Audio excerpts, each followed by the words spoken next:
Hello. In yesterday's Pokemon news, I talked about how fossils could be found in the wild in Pokemon Sword and Shield. Well, today I'm going to talk about pseudo-legendaries. Now, what exactly is a pseudo-legendary? Well, pseudo is a word that means fake. So they're like fake legendaries. They're almost legendaries. So there's three characteristics that make a pseudo-legendary a pseudo-legendary. The first thing is 3 stages.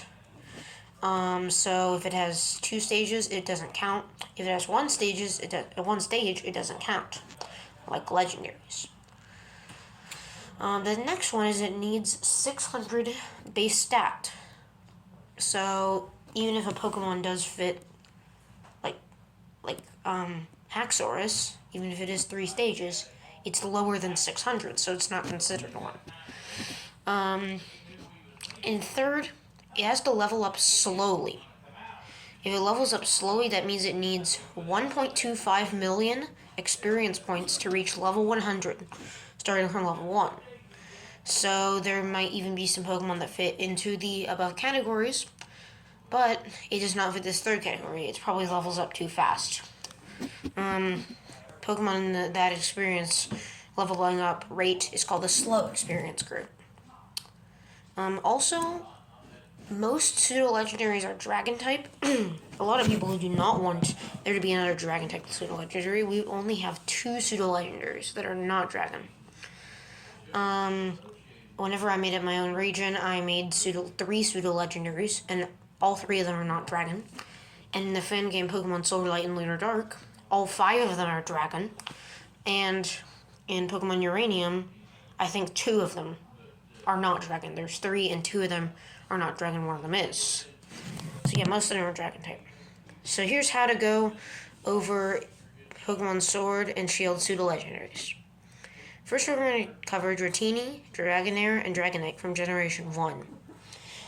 They are only available in the Crown Tundra DLC, but you do not need to complete your main Pokedex. They are found at Balamir Lake, which is where you can find, like, the Generation 3 fossils. So, in swimming in the water, you can find Dratini. I think it depends on the weather, maybe, but I think it's just raining. At least it's raining. The raining weather. Then, the Dragonair, it's a wanderer. So it appears once each day in the water, but it depends on the weather. The wanderer could be like a Relicanth or something. And Dragonite only appears in rain and thunder, but wherever Tyrantrum appears, there's a spot at like the end of the lane in Balamir Lake that has a Dragonite instead of a Tyrantrum, and it's level 70. Alright, now we're going to talk about Larvitar, and this is a Shield exclusive. So if you have Sword, then you have to trade. And I think it's found in the Lake of Outrage.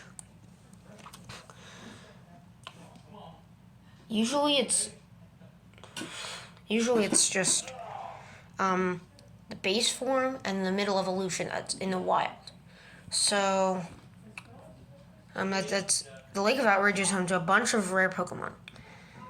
I'm sorry, I'm being distracted by all of the voices in the background, but it's full of several different rare Pokemon. But the evolution Tyranitar, I believe it's in the Dusty Bowl. It's replaced by another Sulo in Sword. Alright, now, Gen 3 introduced 2 pseudo-legendaries. These are Salamence and Metagross. Metagross being the last pseudo-legendary to not be Dragon-type. Salamence is a Sword exclusive, while Metagross is in both games.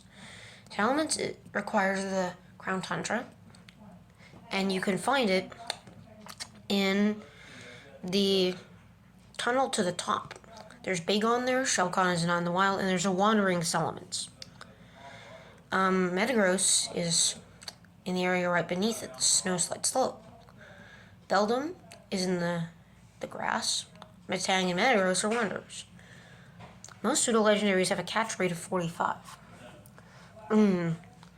But Beldum is 15 times less likely to be caught. It's the same catch rate as Legendary. And then to find Garchomp, which is from Gen 4, it's in the same place as the Salamence, but it's a Shield exclusive. In Generation 5, we have Deino, and Zweilous, and Hydreigon. And I believe these are...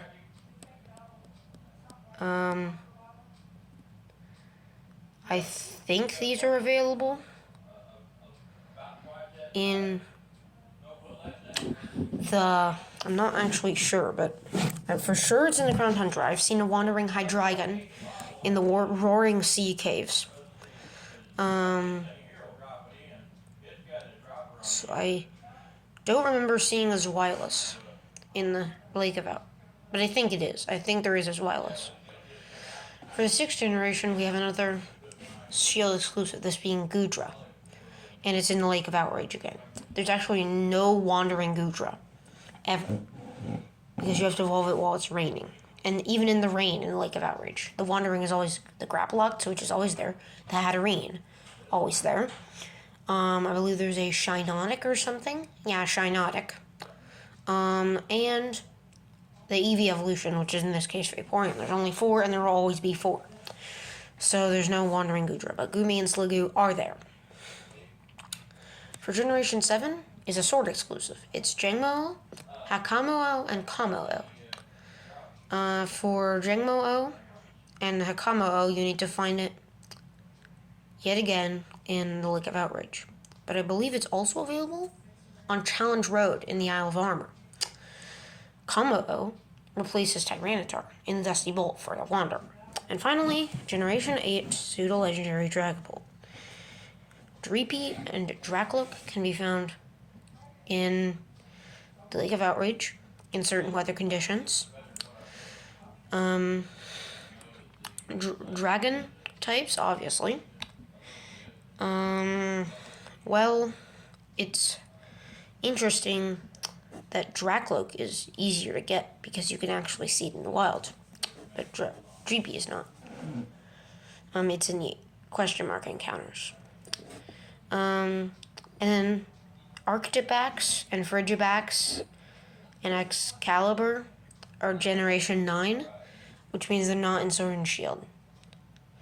Alright, that's it for pseudo-legendaries. Again, I'm very sorry for all the distractions that you had to listen to, but there might be some more Poké News in the future. And see you later. Bye.